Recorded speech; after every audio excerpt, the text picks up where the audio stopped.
اگر 20 ارب روپے خدا نخواستہ غرق ہو گئے تھے تو وہ لاہور کا سب سے بڑا کرونا سینٹر کس طرح بن گیا، جہاں پر ایک نہیں، ایک درجن نہیں، سینکڑوں مشینیں وہاں پر موجود تھیں، وینٹیلیٹرز۔ قاضی کتنی تھی؟ 200، تقریباً 200 مشینیں وہاں پر موجود تھیں،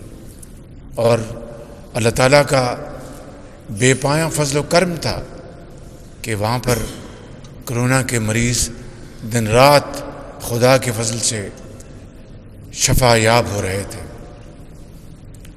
اور پھر وہ شخص جن کا نام ثاقب نثار ہے، اگر 20 ارب روپے غرق ہو گئے تھے تو آپ تو ہفتے اور اتوار کو بھی اپنی عدالتیں لگایا کرتے تھے، بیوہ اور یتیم کو انصاف مہیا کرنے کے لیے نہیں، صرف سیاسی دکان آپ نے چمکا رکھی تھی۔ تو اگر 20 ارب روپے غرق ہو گئے تھے تو پھر اس کا آپ نے قوم کو کیوں نہیں بتایا کہ یہ پیسے فلاں فلاں مداد میں ہڑپ کیے گئے ہیں؟ آج بڑی مشکل سے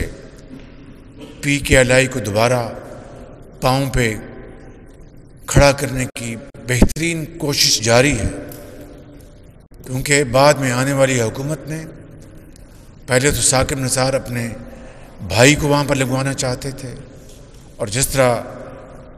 ڈاکٹر جن کو میں ہمیشہ کہتا ہوں کہ وہ ایک فرشتہ صفت انسان ہیں، کیا نام تھا ان کا؟ ڈاکٹر قاضی سعید اختر، ان کو آپ عدالت میں بلا کر ان کی بے عزتی کرتے تھے، جو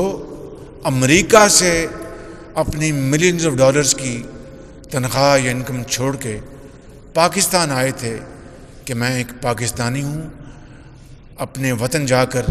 اپنے بھائیوں